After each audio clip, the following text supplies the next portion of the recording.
박수로 환영해 주셔서 정말로 감사를 드립니다. 저는 군대에 좀 늦게 갔습니다. 신대원 1학년을 마치고 제가 26이 되어서 이제 군에 들어가게 되었는데요. 작전병, 통역병으로 들어가서 그냥 일반병 생활을 하게 되었습니다. 근데 교회에 갔더니 우리 교회에 나오시는 여러 장교들이 계시고 또 주변에 있는 이 법사님과 그리고 신부님이 이렇게 가끔 교회에 오시더라고요. 근데 한 번은 법사님을 만나게 되었는데, 법사님 여러분 아시죠?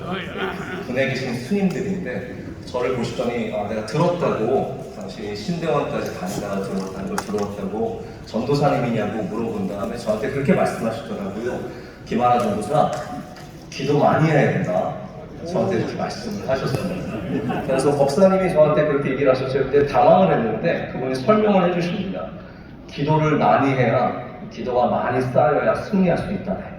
그래서 저는 이게 교회에서 듣는 얘기인지 스님이 하시는 얘기인지 참 듣기가 굉장히 분별하기가 어려웠는데, 그때 그게 저의 마음에 상당히 오래 남게 되더라고요. 제가 벌써 군대 다닐 때 한참 됐는데도 아직까지 그 얘기가 남아있어서 제가 기도를 참 많이 쌓아야 한다는 생각을 갖고 살아가게 되었습니다. 오늘 이렇게 귀한 수련회에 제가 말씀을 전하러 오게 되면서도 역시 제가 준비할 것은 기도밖에 없다는 생각을 하게 되었습니다.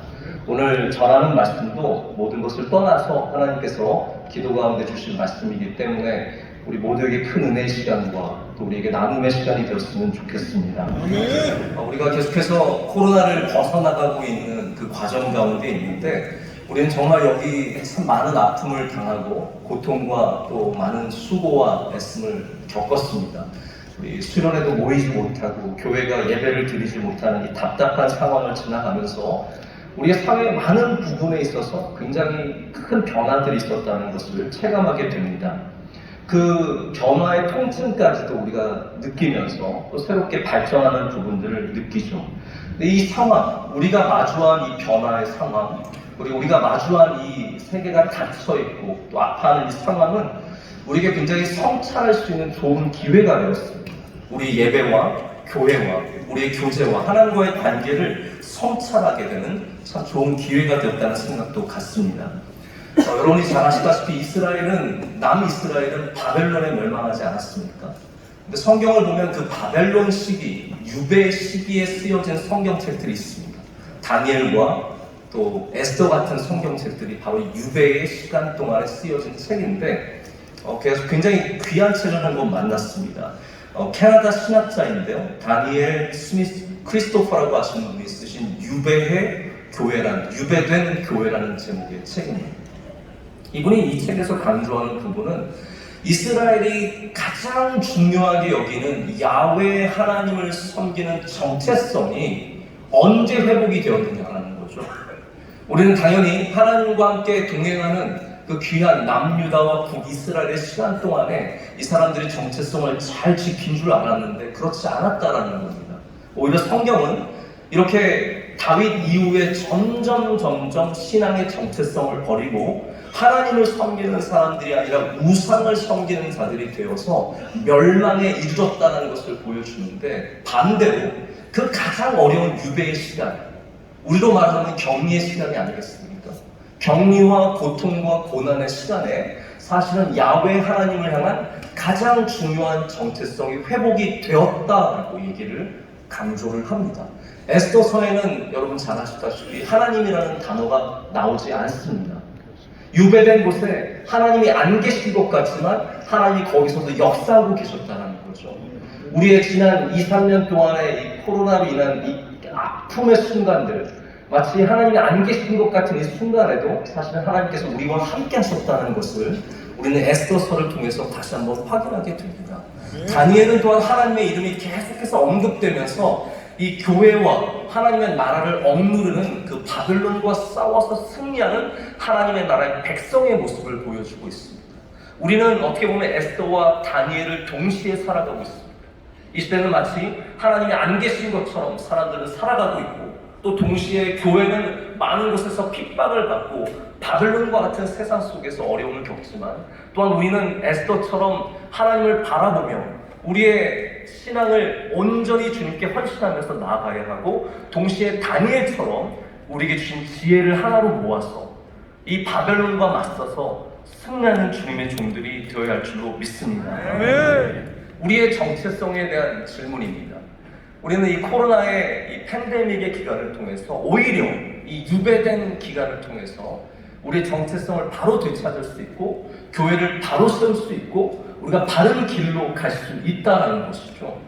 그래서 우리가 이 시점에 저는 참 감사한 것이요, 이번 수련의 주제가 주여 화목하게 하소서입니다.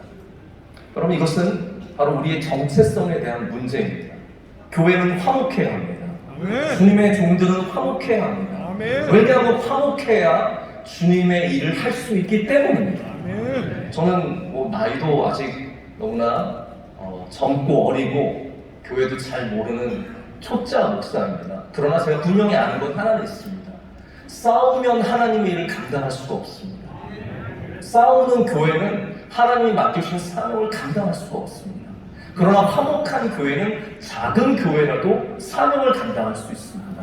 함께 힘을 합치면 우리가 대단하지 않아도 주님께서 맡기신 일들을 넉넉히 감당하게 된다는 것이죠. 그래서 우리 장로님들께서 이렇게 화목하게 하소서의 주제를 가지셨을 때, 이렇게 세우셨을 때, 저는 하나님께서 이것을 분명히 기뻐 받으셨을 거라고 믿습니다. 이 모습을 보시면서 다시 우리에게 사명을 주시고, 우리의 정체성을 깨닫게 하시고, 우리에게 맡겨주신 그 일을 위해서 힘과 능력을 주실 줄로 믿습니다.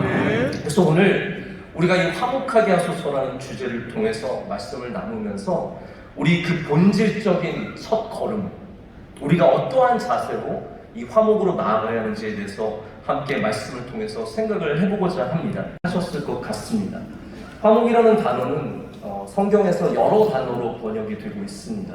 영어로 하자면 조금 더 쉬워지는데요. 보통은 peace, shalom이라고 하는 평화로 해석이 많이 되고 있고요. 또 reconciliation, 화해라는 단어로도 굉장히 많이 번역이 되고 있습니다.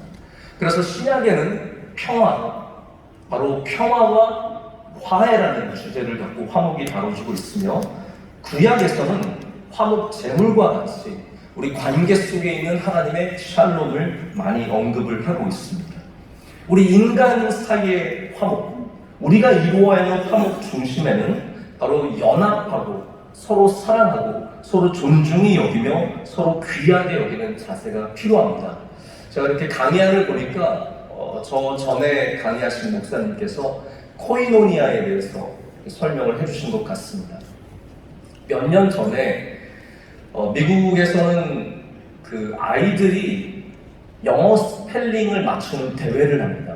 이게 스펠링 B라고 하는 그런 대회인데, 이 대회에 나가서 우승하는 아이는 정말 큰 영광을 얻게 되거든요. 그래서 많은 아이들이 그 대회에 나가서 우승을 하려고 어마어마한 준비를 합니다.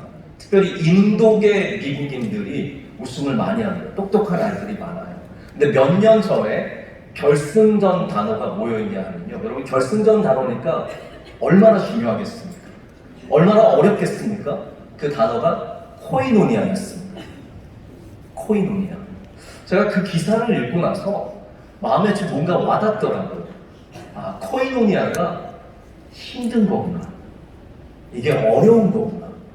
이것이 단순히 어려운 단어라서가 아니라 코이노니아, 연합하고 연대하고 하나 되고 화목하는 일이 너무나 어렵기 때문에 이 스펠링 비 대회에서도 마지막에 가장 어려운 단계에 코이노니아가 나온 것이 아닌가 생각을 했던 적이 있습니다. 여러분, 어렵습니다. 그러나 우리는 어려운 일을 감당하는 주님의 종들이 되어야 할 줄로 믿습니다. 우리가 함께 마음을 합치고 우리가 함께 주님의 마음을 가질 때, 오늘 주님께서 말씀하신 것처럼 우리는 사랑하고 서로를 축복할 수 있는 존재가 된다는 것이죠. 그 모든 것이 공감에서 시작을 해야 합니다.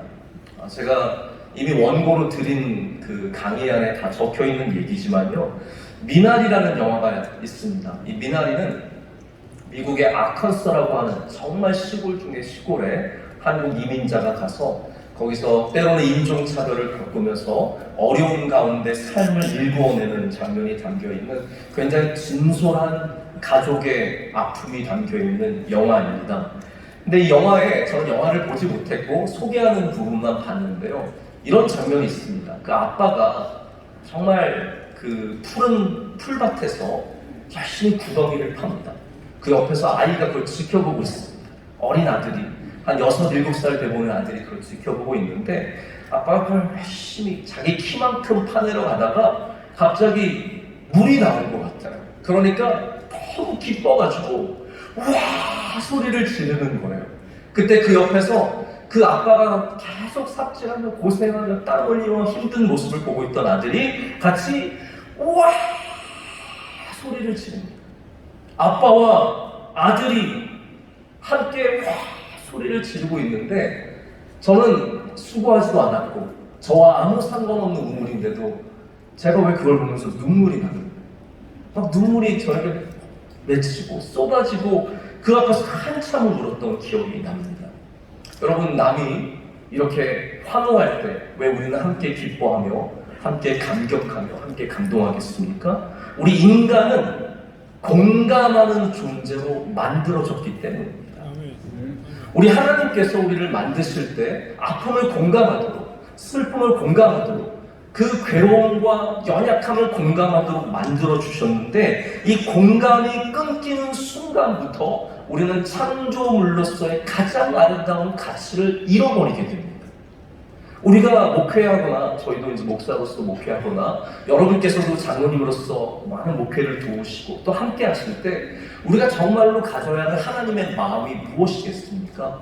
죄인들을 바라보면서 정죄하는 것이 아니라 공감해 줄 수 있는 마음, 연약하고 넘어진 사람을 향해서 공감할 수 있는 마음이죠. 하나님의 디자인 속에 바로 이 소통의 언어들, 공감의 언어들이 있습니다.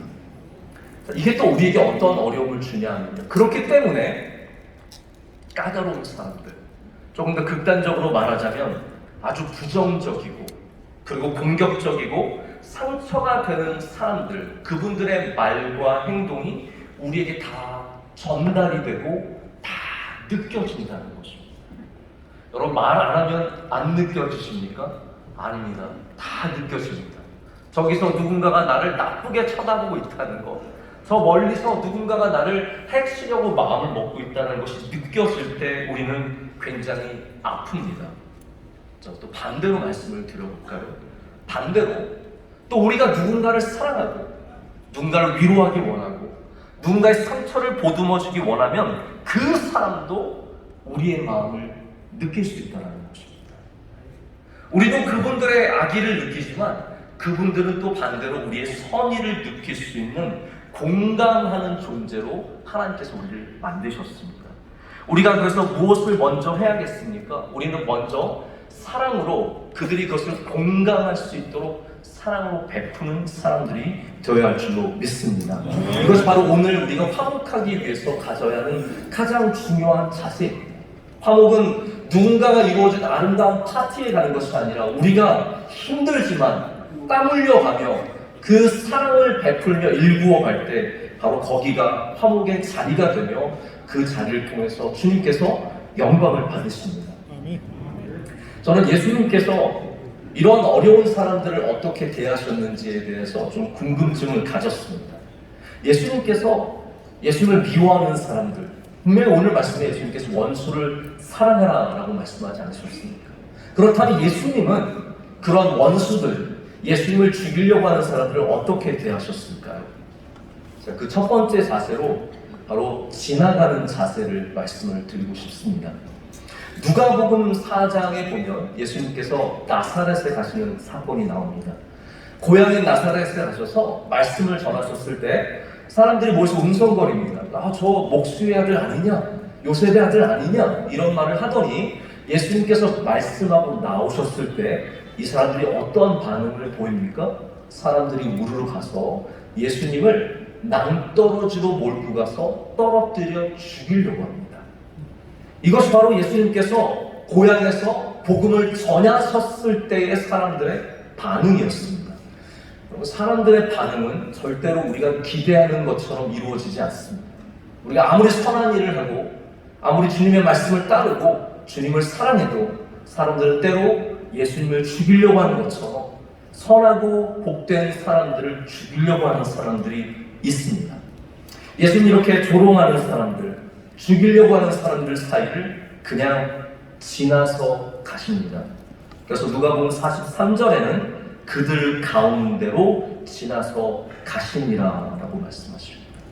예수님은 그들을 향해서 번개를, 천둥을 내리치지 않으셨고 물로 그들을 쓸러 보내지도 않으셨고 그냥 지나가셨습니다. 때로는 우리를 힘들게 하는 사람들, 어렵게 하는 사람들, 괴롭게 하는 사람들, 악의적으로 비난하는 사람들, 없는 말을 만들어서 모함하는 사람들을 만날 때 우리가 해야 할 가장 지혜로운 자세 중에 하나가 바로 그냥 지나가는 것입니다. 우리가 다 모르는 듯이 그냥 조용히 지나가는 것. 이것이 우리가 가져야 하는 그런 자세가 아닐까 생각을 해보게 됩니다. 저는 매형이 있습니다. 매형이 이필산 목사라고요. 나름 괜찮은 목사입니다. 우리 청운교회 목사님인데요. 아까 청운교에서 오신 장로님들께서 저를 인사해 주셔서 너무나 반가웠습니다. 몇 년 전에 아마 제가 알기로 강사로 여기 온 적도 있는 걸로 알고 있습니다. 저는 개인적으로 저희 매형을 참 존경합니다. 여러 면으로 저보다 훌륭하신 목사님이고 참 잘 갖춘 목사님인데 저희 교회에서 사역을 했기 때문에 저희 매형의 설교를 제가 참 많이 들었습니다. 그 가운데 기억나는 얘기가 있습니다. 저희 매형이 고등학교 때 저희 매형은 퇴계 2황의 17대 손입니다. 직계 손입니다. 그래서 생긴 것도 똑같이 생겼습니다. 2황의 모든 피처를 그대로 갖고 있습니다. 저희 아이들이 어느 날 2황에 대한 미인전을 읽고 있길래 너희 고모부다 라고 얘기를 해줬더니 아이들이 수긍할 정도로 비슷하게 생겼습니다. 좀 말랐고요. 키만 큽니다. 고등학교 때는 더 말랐고 더 그랬던 것 같습니다. 한 번은 학교에서 시비가 붙었는데 나쁜 아이들이 뭔가 기분이 나빴는지 저희 매형한테 너 끝나고 나와! 그랬대요. 너 끝나고 나와서 목사로 올라와! 이 분위기가 막 다 가야 되는 분위기인데요. 저희 매형이 그래서 담대하게 얘기했다고 합니다. 싫어! 싫어. 저는 그게 너무 지혜로운 자세였다고 생각합니다. 우리는 가서 다 싸우고 다 이기고 못된 사람들, 나쁜 사람들 다 잡아서 어떻게 하고 싶지만 때로는 피해야 하는 것들도 있다는 것이죠. 주님께서 오늘 바로 그러한 본을 우리에게 보여주셨습니다. 어려운 사람들, 힘들게 하는 사람들을 때로는 피할 줄도 알아야 합니다. 그러나 더 좋은 자세는 무엇이겠습니까? 바로 그들 가까이 가서 그들에게 주님의 사랑을 전하는 일입니다. 중남미에 있는 한 선교사님이 원주민에게 이런 질문을 했습니다. 원주민이 전혀 모르는 개념이죠. 온유가 무엇입니까? 저희 아마존에서 선교사로 계신 선교사님 한 분이 저희 교회에 계시는데 그 선교사님이 성경 번역을 20년 동안 하셔서 한 부족의 언어로 만드셔서 몇 년 전에 출간을 하셨습니다. 아마존에는 없는 단어가 많습니다. 우리에게 평범한 단어들이 그들에게 아예 존재하지 않는 단어인 거죠. 성경을 번역하면서 양을 번역해야 되는데 양이라는 것을 이 사람들은 본 적도 없고 들은 적도 없고 단어 자체가 없대요. 그래서 아예 번역을 할 때 양이라고 번역을 했대요. 그래서 그들도 이 아마존에 사는 한 부족은 양을 말할 때 우리나라 말로 양이라고 부른다고 합니다. 온유라는 단어가 굉장히 문화가 아주 잘 발달한 곳에는 당연히 있겠지만 모든 곳에 온유가 있는 것은 아닙니다. 그래서 이 원주민에게 온유에 대한 개념을 설명해 주면서 그게 무엇이냐라고 물었을 때 이렇게 대답을 했다고 합니다.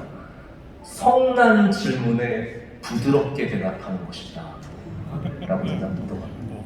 성난 질문에 부드럽게 대답하는 것. 우리가 잘 아는 고린도 13장 4절 말씀은 사랑은 오래 참고 사랑은 온유하며 시기하지 아니하며 사랑은 자랑하지 아니하며 교만하지 않는다라고 말씀하고 있습니다. 온유입니다. 우리가 어려운 사람들, 힘든 사람들, 때로는 우리를 괴롭게 하는 사람들에게 온유한 자세로 나아갈 때 그들이 그리스도의 사랑을 경험하게 된다는 말입니다. 저는 아이들이 셋이 있습니다. 아이들이 셋이 있어서 국가 발전에 어느 정도 기여하고 있습니다. 저희 명성교회는 부목사님들이 자녀를 셋 가진 부목사님들이 반 정도 됩니다. 많이 열심히 낳으려고 노력하고 다른 분들이 많이 낳아야 되는데 자꾸 목사들 돈 없는 목사만 많이 낳아서 좀 걱정이 되기도 합니다. 근데 저는 하나님의 은혜로 10년 동안 아이가 없다가 처음으로 아이를 10년 만에 갖게 되었습니다. 저희가 기도를 많이 하고 여러 목사님들, 유명한 목사님들 저희들 기도도 많이 해주셨어요. 근데 뭐 유명하다고 애가 생기는 건 아니더라고요. 하나님이 은혜 주셔야 생기더라고요. 다 하나님의 때가 있는 것 같습니다. 뉴욕에서 뭐 이렇게 저희가 살 때 한 곳이 유명한 목사님들이 오셔서 꼭 저희한테 자랑을 하세요. 내가 안수하면 애들이 바로바로 생겨. 안수가 될 때로 와. 그래서 기도해 주신 목사님들 많으시거든요. 하나도 안 생겼어요. 저희 아내가 2번이나 인산을 하고 굉장히 저희는 소망함이 별로 없었는데 하나님께서 기적같이 저에게 아이를 주셔서 첫째 아이를 2011년도에 낳았습니다. 저희가 오늘 올해 결혼 20주년인데 10년 만에 이제 아이를 낳게 되었고 그 다음에는 이상하게 갑자기 아이를 계속 주시는 거예요. 그래서 저희가 아이를 무려 3이나 갖게 되었습니다. 근데 키워보니까 저희 첫째 아이는 굉장히 온순하게 남자아이인데 저에게 짜증도 안 부리고 잘 큰 반면에 저희 둘째 여자아이는 태어날 때 7개월 만에 태어났습니다. 그래서 1kg로 태어나자마자 심장 수술도 하고 아주 중환자실에 거의 3달 가까이서 굉장히 고생을 많이 했는데 저희 둘째 아이도 그렇게 어렵게 컸지만 또 굉장히 착한 면이 있어요. 근데 저희 셋째는요 강합니다. 그리고 자기 원하는 대로 해야 되고 첫째랑 둘째랑 다르게 짜증도 내고 그렇더라고요. 그래서 저희가 경험해보지 못한 아이가 나오니까 당황스러웠어요. 그래서 저는 경험해보지 못했으니까 이 아이는 저희 아내를 닮은 것이다. 저는 확신을 갖고 대하게 되더라고요. 첫째랑 둘째는 나를 참 많이 닮았는데 셋째는 왜 당신을 닮았냐라고 얘기하면서 장난삼아 이렇게 얘기를 했는데 한 번은 저희 아이가 짜증을 내고 거칠게 말하고 그럴 때 하나님께서 저에게 지혜를 주셨어요. 제가 거기에 가만히 듣다가 정말 온유하게 물어봤습니다. 영재야, 너는 왜 화가 났는데? 너는 왜 지금 마음이 속상한데? 그랬더니 아이가 갑자기 침착해지는 거예요. 침착해지면서 사실은 아빠 이번에 선물 못 받아서 화가 났어. 말을 해주는 거예요. 제가 그래서 깨달았어요. 우리가 모든 문제를 해결하는 것은 정의와 법과 규칙만이 아니라 온유함으로 대할 때, 사랑으로 대할 때 문제들이 해결될 수 있고 이 아이의 마음도 바로 그 위로와 은혜를 받을 수 있다는 생각을 해보게 되었습니다. 제가 아는 한 방송국 부회장이 있습니다. 이분은 세계적으로 유명한 채널, 미국에 있는 채널의 총괄 부회장입니다. 아주 뛰어난 분인데 여자분입니다. 이분이 얘기해 주기를 자기가 만나는 여러 사회의 계층의 사람들이 있는데 한 번은 가게 되었는데 어떤 여자분이 자기를 너무 경계하고 인사도 건네지 않고 딱 봤을 때도 그냥 정말 정이 뚝뚝 떨어지도록 멀리 돌아가고 본 척도 안 하고 마음이 너무 상했다는 거예요. 근데 하루는 하나님께 기도하면서 받은 응답이 뭐였냐면 네가 먼저 가서 인사해라. 네가 먼저 가서 웃어라. 였다는 것이죠. 그래서 이분이 굉장히 높은 분이고 자존심도 많은데 그냥 가서 자기가 먼저 인사를 건넸다는 거예요. 여러분, 웃으면서 인사하는 사람을 누가 발시할 수 있겠습니까? 조금 어렵고 처음에는 어색할지라도 그 온유함이 그 사람의 마음을 움직이고 길을 열어주게 되고 상황을 바꾸게 되는 힘을 갖게 된다는 것이죠. 저는 분명하게 믿습니다. 우리 장로님들께서 온유함을 가지실 때 여러분에 속한 모든 믿음의 공동체가 하나님의 크신 은혜를 경험하게 될 줄로 믿습니다. 사울이 다윗을 죽이기 위해 쫓아다닐 때 다윗은 바로 이 두 가지의 방법을 다 사용했습니다. 하나는 피하는 것이며 또 하나는 온유로 다가서는 일이었습니다. 수년간 알 수 없는 이유로 다윗은 알 수 없죠. 왜 나를 죽이려고 하는지 알 수 없지만 그는 도망자의 삶을 살았습니다. 계속해서 사울이 던지는 창을 피하고 사울의 군대를 피해서 유대 광야로 도망갔습니다. 또한 그렇지만 엔게디의 광야의 한 굴에서 사울이 용변을 보러 들어왔을 때는 다윗은 먼저 다가가서 선의의 제스처를 취했습니다. 사울의 옷자락을 베어서 내가 당신에게 악의가 없습니다. 나는 당신을 죽이려고 하는 의도가 전혀 없습니다. 나는 당신을 존경하고 사랑합니다의 표현을 보여줍니다. 바로 이 두 가지 일을 통해서 다윗은 이미 승리한 사람인 것을 사무엘상은 우리에게 보여주고 있습니다.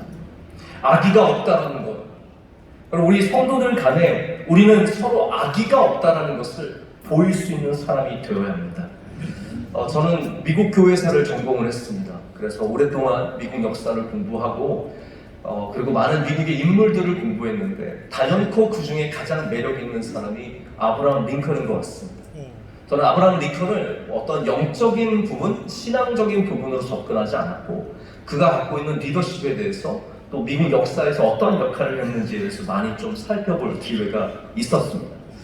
여러분 잘 아시겠지만 아브라함 링컨은 단순한 좋은 정치인이었을 뿐만 아니라 미국에 있었던 모든 연설가 중에 가장 뛰어난 연설가였습니다. 그래서 아브라함 링컨이 남긴 연설들은 지금도 공부되고 있고 지금도 가장 뛰어난 연설로 미국에서 인정이 되고 있습니다. 특별히 아주 짧았지만 가장 임팩트를 많이 남긴 연설이 여러분이 들어보셨을 만한 바로 게티스버그 전쟁의 전투의 연설이었고 두 번째가 바로 링컨이 두 번째 취임할 때의 취임사입니다. 링컨이 두 번째 취임할 때는 남북전쟁이 끝나 있었을 때입니다. 북이 승리를 해서 남과 통일을 이루었을 때입니다. 그러나 여전히 북쪽에서는 남쪽을 향한 원망이 컸습니다. 그리고 남쪽에서는 패배감으로 인해서 북쪽을 향한 미움이 많았습니다. 이때 아브라함 링컨이 올라가서 한 연설은 이 모든 사람들을 하나로 만들어주는 일이었습니다. 그 연설의 내용은 이러했습니다. 아브라함 링컨이 이렇게 말합니다. 왜 우리가 전쟁이 있었습니까? 그것은 바로 우리가 노예제도라고 하는 하나님이 기뻐하시지 않는 죄를 지었기 때문에 우리가 그 죄값을 치른 겁니다. 자, 그럼 우리 이제는 어떻게 해야겠습니까? 이제는 우리가 서로에게 악의를 품지 말고, 이 단어입니다. malice toward none. 악의를 누구에게도 품지 말고 이제는 하나가 되어야 합니다. 누구는 승리자고 누구는 패배자가 아니라 서로 악의를 품지 말고 나아가자라고 연설했을 때 미국은 다시 하나 될 수 있었습니다. 여러분, 남북전쟁에 수백만 명의 사람이 죽고 어마어마한 재산을 잃어버리고 전국이 초토화된 상태에서 어떻게 다시 화목할 수 있었을까요? 바로 이 연설 때문입니다. 서로 미워하지 말고 증오하지 말고 우리 서로 악의를 품지 말고 화목하자. 아멘. 이것은 어떠한 합의체가 만들어낸 연설이 아니라 아브라함 링컨이라고 하는 한 대단한 리더의 리더십으로 인해서 생겨난 놀라운 기적이었습니다. 앞으로 우리 장로님들께서, 여기 계신 주님의 종들께서 이 화목을 향해서 악의를 품지 않고 나아가게 된다면 우리는 다윗처럼 위대한 나라를 건설할 뿐만 아니라 링컨처럼 나뉘었던 곳에 하나 되는 능력을 갖게 될 줄로 믿습니다. 저는 그렇게 생각합니다. 사울은 아무리 다윗이 좋은 일을 해도 변화되지 않았습니다. 이게 참 안타까운 일이 아니겠습니까? 다윗이 수없이 사울을 감동하고 좋은 말을 많이 하고 좋은 행동을 많이 보여줬지만 사울은 끝까지 변화되지 못했습니다. 이것이 우리가 갖고 있는 딜레마가 아닌가라는 생각을 갖습니다. 우리가 믿음으로 살면 세상이 변하느냐, 사람들이 변하느냐, 나의 적이 회개하고 돌아오느냐, 아닌 경우가 얼마나 많겠습니까? 내가 아무리 사랑해줘도 단 한 걸음도 앞으로 나오지 않는 사람들이 있고요. 내가 아무리 용서해도 끝까지 나를 죽이려고 칼을 들고 오는 사울과 같은 사람도 있습니다. 그럼 우리가 선택해야 되는 것은 무엇입니까? 우리는 변화를 이끌기보다는 세상에 감동을 주는 사람들이 되어야 한다는 것입니다. 세상에 감동을 주는 사람. 어쩌면 링컨의 연설은 감동이었을지 모르겠습니다.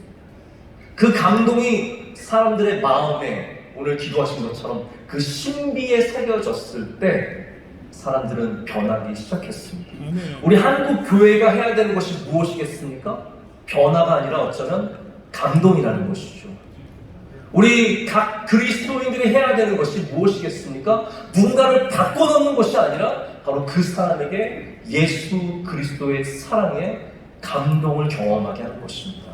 그 공감이 형성되었을 때 사람들은 그 성령의 감동함으로 말미암아 변화로 걸어나가게 된다는 말입니다. 우리 모든 주의 종들께서 이 세상에 감동을 이루는 주님의 종들이 되시기를 축복합니다.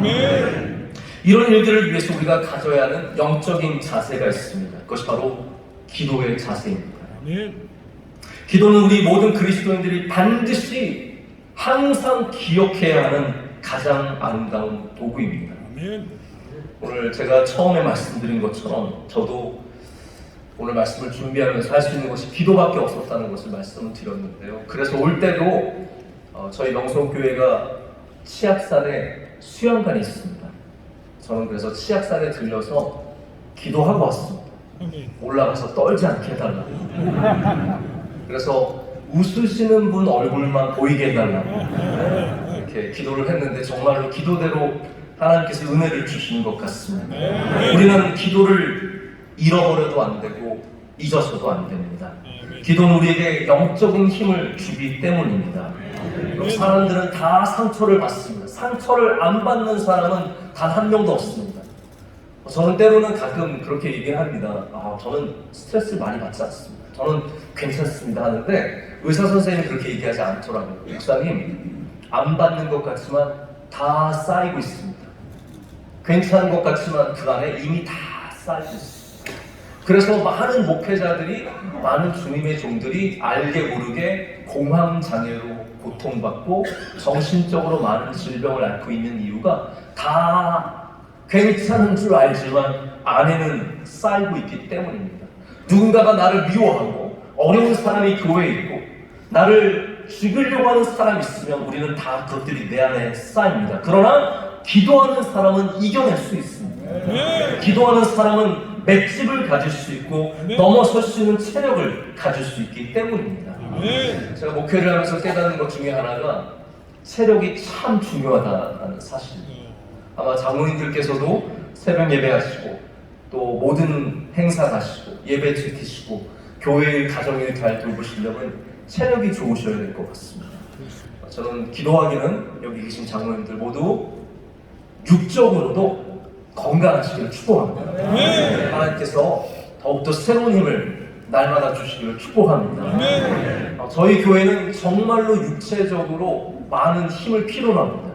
새벽 기도가 많고요, 예배가 많고요, 설교가 참 많습니다.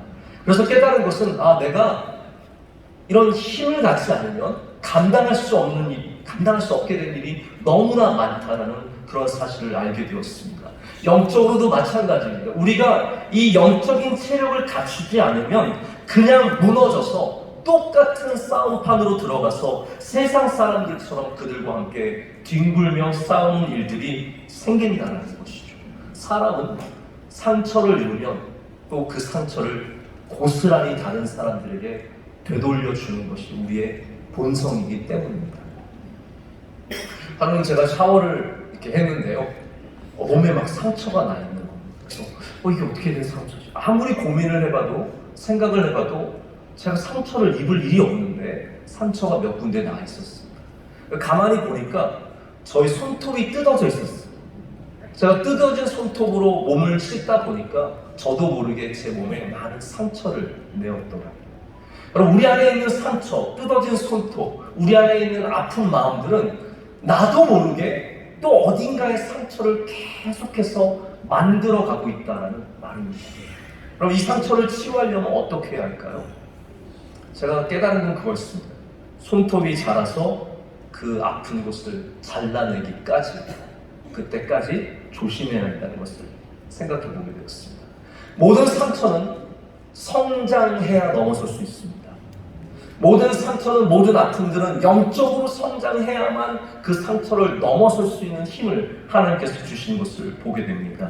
우리가 상처 안 입는 사람들은 아니지만 기도해서 영적으로 성장하고 영적인 강건함을 갖고 있으면 무슨 우리는 그것을 돌려주는, mirroring, 그대로 돌려주는, 눈은 눈으로, 이는 이로 돌려주는 사람이 아니라 우리는 악을 선으로 갚을 수 있는 능력 있는 주의 종이 될 줄로 믿습니다. 그래서 우리는 어떠한 형태로도 복수가 아니라 우리는 사랑으로, 선으로 주님이 가르쳐 주신 대로 행하는 사람들이 되어야 합니다. 그래서 우리는 어려운 사람들을 감당하기 위해서 먼저 우리가 영적으로 건강해져야 합니다. 다양한 사람들을 만나지 않으십니까? 우리 장로님들께서 얼마나 많은 다양한 사람들을 만나시겠습니까? 천사도 만나고 사탄도 만나고 하나님이 보내주신 종도 만나고 그리고 세상의 적들도 만나는 그 자리에서 우리가 좋은 사람만 만나서 승리하는 삶이 아니라 어려운 사람을 만나도, 힘든 사람을 만나도 승리할 수 있는 길은 기도밖에 없다는 것이죠. 천사만 만날 수 있는 사람이 세상에 어디 있겠습니까? 살아가다 보면 정말 어이없는 곳에서 사탄과 같은 사람을 만날 수도 있습니다. 그러나 무너지지 않는 사람들은 바로 이렇게 영적으로 깨어있는 사람입니다. 자신을 위해서 기도를 많이 하시기를 축복합니다. 나를 위한 기도입니다. 사탄을 사라지게 해달라고 하는 기도 전에 나의 영적인 강건함을 위해서 기도를 많이 하셔야 된다는 것이죠. 그러나 또한 우리는 마지막으로 그들을 위해서도 기도할 수 있는 사람들이 되어야 합니다. 미워하면서는 사랑할 수가 없습니다.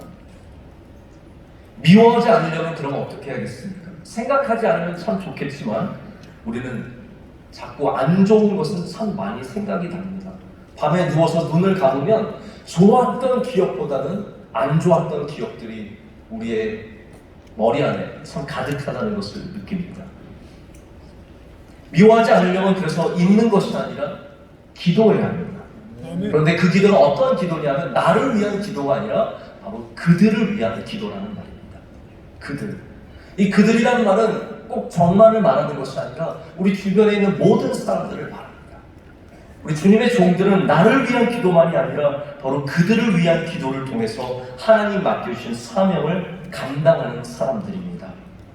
근데 기도할 때는 참 하나님께서 우리에게 놀랍게 역사하시는데 우리를 이해해 주시는 하나님께서 또한 하나님께서 기도하면은 그들을 이해하기도 하십니다. 혹시 이런 경험을 해보신 적 있으시죠? 참 미워서 기도했는데 하나님은 그 사람을 미워하지 않는다는 것을 깨닫게 되었을 때 당황하게 되는 것 같습니다. 저도 왜 그런 적이 없겠습니까? 한 번은 참 마음에 걸리는 목사님이 있어서 기도를 하게 됐습니다. 하나님 저 그분 참 싫습니다. 하나님 저 그분 생각하면 머리가 참 너무 아프고 마음도 참 아픕니다. 하나님 어떻게 안 될까요? 하나님께서 손 쓰실 방법이 없으실까요? 라고 이렇게 기도를 정말 진실되게 드리고 있는데 하나님께서 저에게 그런 말씀을 주시더라고요. 저에게 그런 말씀, 아니 저는 이런 말씀을 기대했어요. 그래 하나님, 나는 네 편이다. 나는 영원토록 네 편이다. 이런 말씀을 주셨으면 제가 굉장히 힘을 얻었을 것 같은데 그러한 응답이 아니라 전혀 다른 응답을 주셨습니다. 하나님께서 이렇게 저에게 마음을 주시더라고요. 야, 그 목사가 너보다 훨씬 낫다. 그 목사가 너보다 3배는 낫다. 그 목사가 너보다 훨씬 귀하다. 너는 근데 그 목사가 너의 마음에 안 든다고 나보고 뭐라고 하라고? 저는 그 응답을 받았을 때 굉장히 모든 인식이 바뀌는 경험을 했습니다. 아, 나에게는 굉장히 어려운 사람이지만 하나님에게 중요한 사람이십니다. 나에게는 괴로움을 주시는 분이지만 하나님에겐 정말 사랑하시고 귀한 종일 수 있겠구나. 나는 그런 마음이 들어서 솔직하게 말씀드리는데 미워하는 분이 이제 없습니다. 있을 수도 있겠지만 없습니다. 하나님께서 그 마음을 저에게 보여주셨고 가르쳐 주셨기 때문입니다. 우리가 기도하면서 올려드린 모든 분들은 하나님께서 받으십니다. 심지어는 미움 가운데 기도하는 분도 하나님께서 받으십니다. 그래서 우리의 생각을 바꿔주시고 우리를 위로하시고 우리를 새로운 것을 알게 하시고, 하나님은 옳다 아니다의 문제가 아니라 항상 우리를 복음의 길로 인도해 주십니다. 이쪽이냐 저쪽이냐가 아니라 우리를 하나님의 나라의 길로 인도해 주십니다. 그렇기 때문에 하나님에게는 늘 새로운 길이 있습니다. 우리는 그 길을 보지 못하기 때문에 우리는 광야의 길이 없다라고 말하고 바다의 길이 없다라고 말하지만, 하나님께서는 지금도 광야의 길을 내시며 바다의 길을 내시는 분이십니다. 그렇기 때문에 우리의 인식을 넘어서 하나님은 늘 새로운 길을 열어주시기 때문에 우리는 이 모든 것을 주님께 맡겨야 할 줄로 믿습니다. 말씀을 맺습니다. 우리가 벽돌을 그냥 쌓으면 건물이 될까요? 여러분이 벽돌을 많이 갖다 놓으면 집이 될까요? 그렇지 않습니다. 아무리 벽돌을 많이 가져다 놔도 집이 되지 않습니다. 수고로 쌓아야 하고 만들어 가야 합니다. 시간이 지나가면 문제가 해결이 될까요? 코로나 이제 지났으니까 이제 교회가 회복이 되고 해결이 되겠지? 저는 절대로 그렇게 생각하지 않습니다. 시간이 100년이 지나가도 이 문제가 해결되지 않을 수 있습니다. 왜냐하면 그것이 쌓아놓은 벽돌과 같다면 아무것도 이룰 수 없기 때문입니다. 우리가 그냥 살아간다고 삶이 되지 않는 것처럼 우리가 시간이 지나간다고 문제가 해결되지 않습니다. 우리 장로님들께서 화목을 쌓아가실 때 문제가 해결이 됩니다. 그냥 모이고 그냥 헤어지고 그냥 우리끼리 즐겁고 끝나는 것이 아니라 여기서 우리가 화목을 향해서 실제적인 걸음으로 나아갈 때 정말로 우리 총회가, 우리 교단이, 우리 한국교회가, 세계교회가 하나님이 맡겨주신 사명을 감당하는 능력 있는 주의 교회가 될 줄로 믿습니다. 그래서 오늘 이 시간이 바로 그 첫 걸음을 내딛는 시간이 되기를 간절히 소망합니다. 우리는 시간을 쌓는 사람들이 아니라 바로 한 장 한 장의 화목을 쌓아가는 사람들이 되어서 주님이 맡겨주신 일들을 감당할 때 여러분들께서, 우리 귀한 장로님들께서 가시는 모든 사랑과 믿음의 공동체 위에 주님의 특별하신 은혜가 임하며 주님의 뜻이 이루어질 줄로 믿습니다. 아멘. 기도하시겠습니다. 하나님 감사합니다.